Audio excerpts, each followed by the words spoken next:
Hey, how's it going, everybody? This is MegaShadowFist, and welcome back to Ace Attorney Justice for All. When we last left off, we were in a heated situation with Miss Adrian Andrews, and I think we're getting relatively close to the end of the game. We probably have maybe 3-4 recording sessions left. Maybe, I don't know, but just as we're approaching the end of the series, or relative end, we're not like super close yet, but relative end, I'd like to remind you guys that the poll is still available for you guys to vote on whether I'm going to play Trials and Tribulations right after this game. Just keep in mind that if Trials and Tribulations is the game that I play afterwards, which is probably, well, that's what's leading right now, I'll probably take like a 2-week break in between this game and the next one just to give you guys some time to recuperate and whatnot from all the Ace Attorney that's been going on for the past 5 months. But anyway, without further ado, let's go ahead and continue. And let me just adjust my microphone. About to do my microphone like an idiot. From save point, please. Mr. Wright, explain yourself! Right. Are you saying that the witness opened the guitar case to take out a costume? What insane point would there be to doing something like that? That insane point would be to wear the costume, of course. Miss Andrews put it on to hide her identity so she could make her escape. After all, you couldn't let anyone see you leave, could you, Miss Andrews? I refuse to accept your theory. Do you have anything to support such a preposterous idea? Just outside the door was an investigative photographer who was starving for a big scoop. And in the end, she managed to get this shot, correct? You mean this photo? I feel like I'm not doing my wise sage voice correctly anymore. Order! Order! It looks like we've wandered into quite another mess again, haven't we? Nice job, Phoenix. Well, you know my strategy. Speak first, think later. So the real murderer was hiding inside a costume. Oh, wait 1 second, Your Honor. The Nickel Samurai's costume would have been Mr. Maddengarde's. Why would something of the defendant's be the victim's room? And inside the guitar case, of all places. True. That is a little baffling. Mr. Wright, the court would like to hear your thoughts. What was the Nickel Samurai costume doing inside the guitar case? It was stolen from one guard. Let me go ahead and save, actually. Woo! That's that. I'm not. It's too early to be like. It's too early to get this caught up in the recording session. Let's see. What was the Nickel Samurai costume doing inside of the guitar case? It was stolen from a guard. It was a spare costume. Well, Guard did say that he was wearing his costume when he went to sleep, so I don't think it was stolen from him. I think it would make more sense to say that it was a spare costume. Mr. Guard did not take his costume off during the break period. In that case, the costume we are talking about was a spare one. What? Then, are you saying that on the night of the murder, there were 2 Nickel Samurai costumes at the Great Water Hotel? Yes, that is what I am saying. And how do you explain the costume that was inside the guitar case? It would mean that the victim himself had planned to bring the spare to the ceremony. But why? The victim, Mr. Korida, was the Jammin Ninja. Why would he secretly bring the Nickel Samurai spare costume with him? What could be the reason behind such a peculiar act? That was terribly read. So that's what he intended. What are you mumbling to yourself about now? Have you just been rambling all this time without any sense of inner monologue? Huh? No, I just... Mr. Wright, please explain yourself. We're gonna save again just because. I'm in 2 saves already and we've only been playing for 4 minutes, actually. Now that I think about it, let's go ahead and hit continue. Only for 4 minutes. Mr. Wright, please explain yourself. Why do you think the victim had the Nickel Samurai spare costume? Phoenix, are you sure you can explain this one? Think carefully before you answer. And then answer with gusto. I believe in you. Alright, this is what I think. Should we save now? We're gonna save now. 3 saves. Because I have a feeling I'm gonna mess up at least twice on this. I'm not quite sure, but you know, you never know. From save point. Alright, this is what I think. The reason the victim brought the Nickel Samurai spare costume to the hotel was...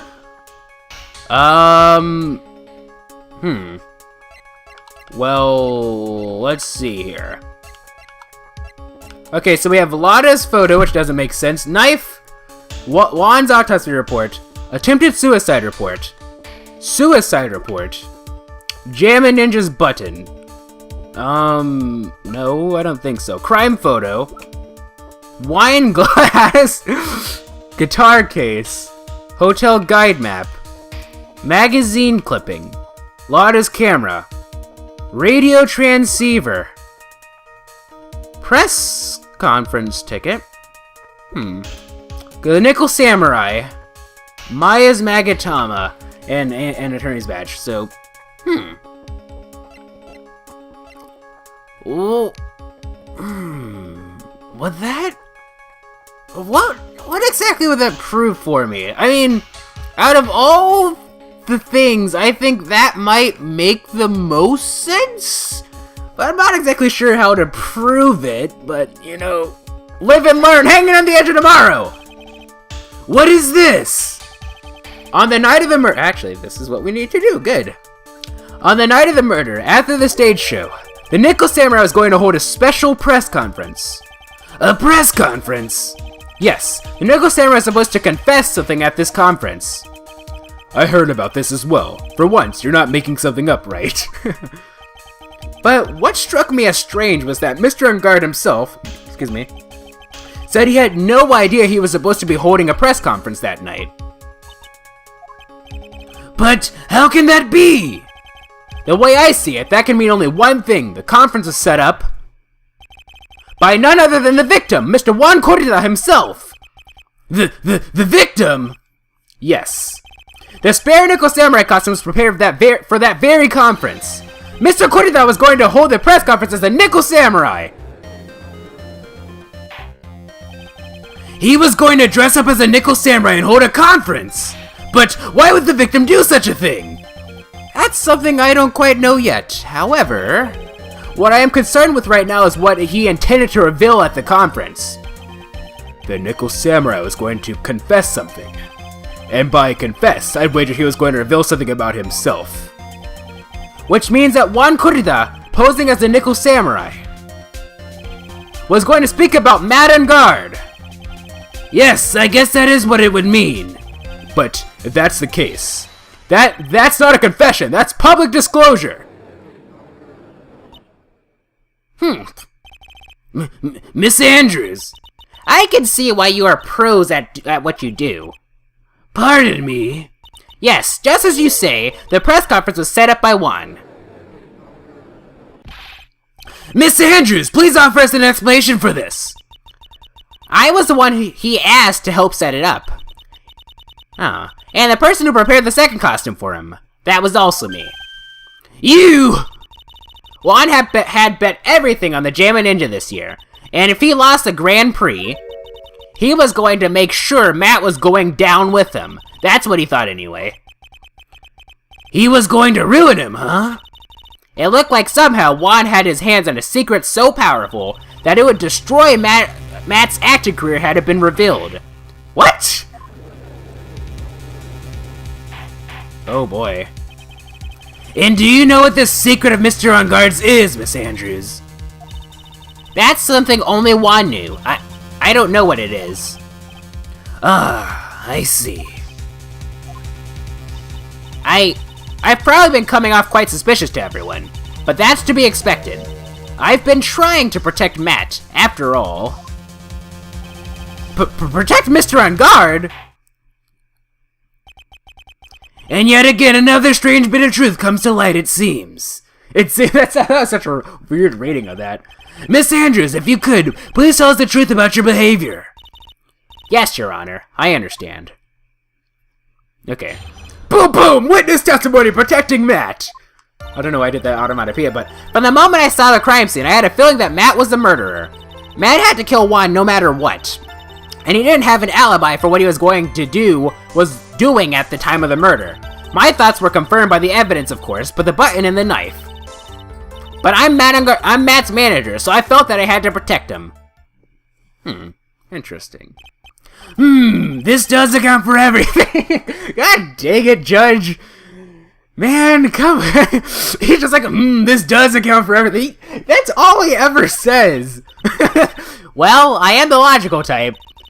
We're finally seeing her true self. She is more nervous than a scared rabbit. If there are no objections, I feel that I can pass a verdict based on this testimony. Now then, Mr. Wright, if you please. Looks like somehow everything has swung to the opposite end of the scale again.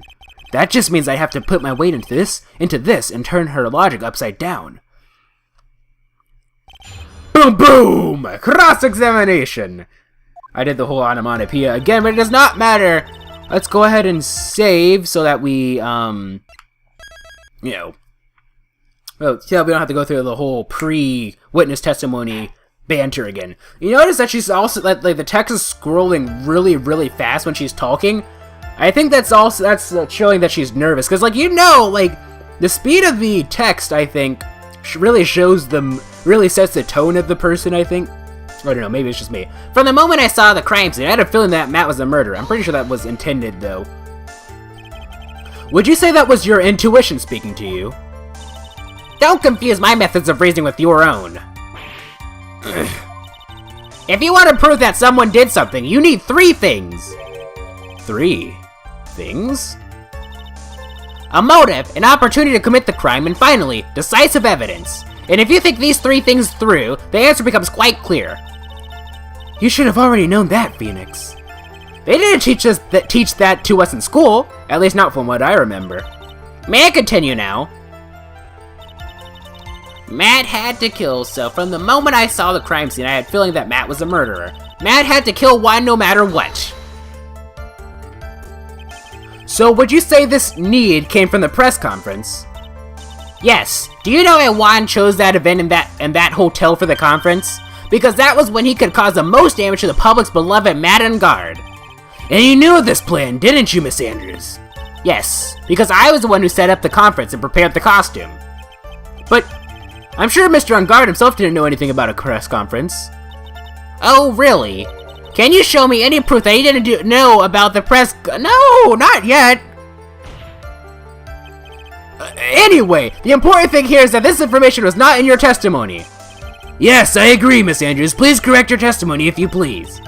Grasping at straws now, are we, Mr. Wright?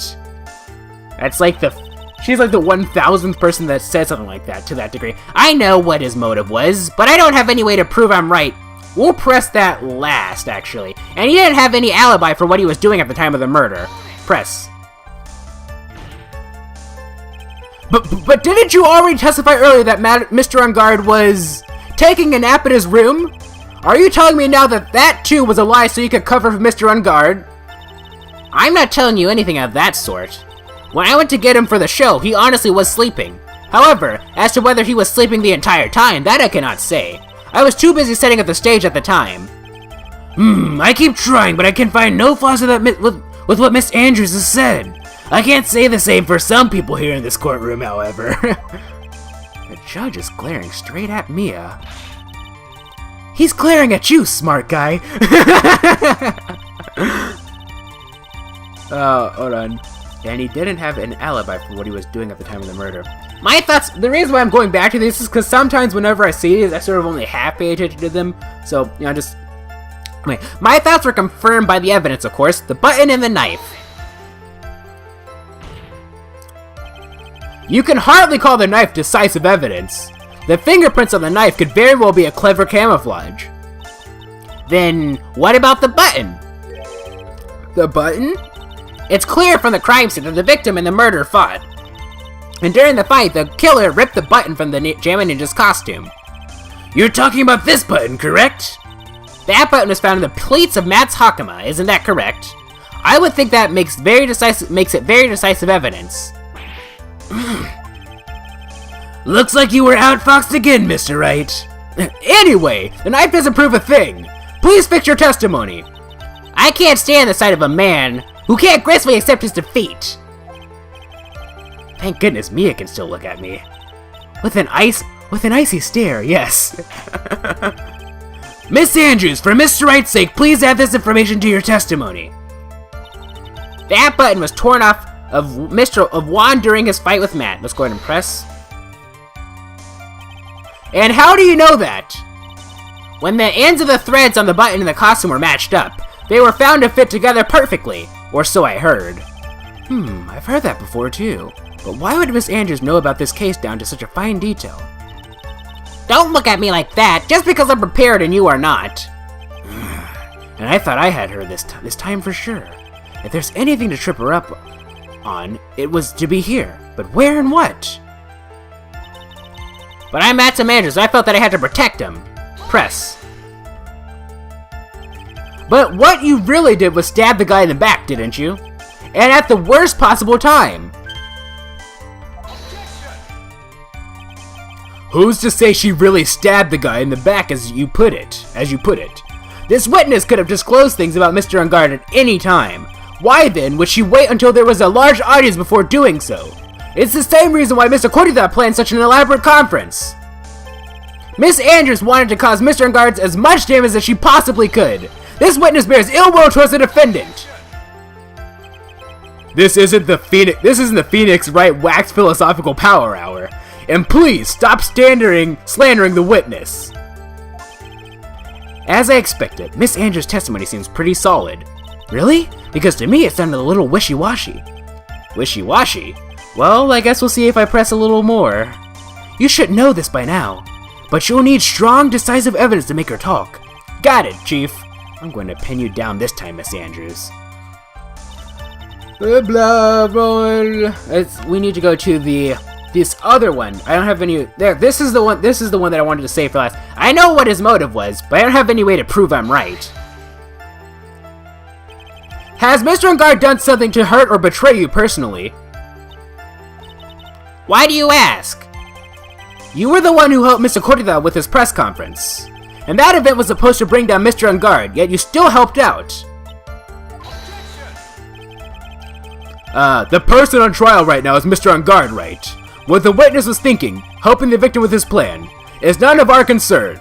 In any case, this means that the defendant has a motive to kill. Why do I keep doing this to myself? Okay. So we pressed everything, so let's go to the very beginning and look at everything from the very beginning again. My tooth kind of hurts right now. That's kind of a random thing to say. It does. I don't know why. From the moment I saw the crime scene, I had a feeling that Matt was the murderer. I know what his motive was, but I don't have any way to prove I'm right. I feel like that's what we need to present evidence for. And he didn't have an alibi for what he was doing at the time of the murder. For what he was doing at the time of the murder. That button was torn off of Juan's wand during his fight with Matt. But I'm Matt's manager, so I felt that I had to protect him. Okay. That button was torn off Juan during the fight with Matt. And he didn't have an alibi for what he was doing at the time of the murder. Are you sure about that? Let's check our evidence. Alright, attorney's badge, we're going to go through everything again. Mai's Megatama, the Nickel Samurai, press conference ticket. He didn't know about this, so that's not. Radio transceiver, Lauda's camera, magazine clipping, an article, okay, hotel guide map. We haven't used this at all as decisive evidence yet, but we're not, obviously that's not for this. Guitar case, wine glass, crime photo, Jammin' Ninja's button was ripped off the costume, is covered in Korita's blood, found in Ungard's hakama. Suicide report, was there suicide note hidden? Attempted suicide report, Juan's autopsy report, knife, Gatewater's engraved, Lauda's photo, okay. So we looked at everything again. So, let's do another cycle through everything, just to be on the safe side. From the moment I saw the crime scene, I had a feeling that Matt was a murderer. I know what his motive was, but I don't have any proof I'm right. And he didn't have an alibi for what he was doing at the time of the murder. That button was torn off of Juan during his fight with Matt. But I'm Matt's manager, so I felt that I had to protect him. On Juan during his fight with Matt. Anyway, with that being said, we'll have an awkward pause and we'll figure this out at the beginning of the next episode. Blah, blah, blah, blah.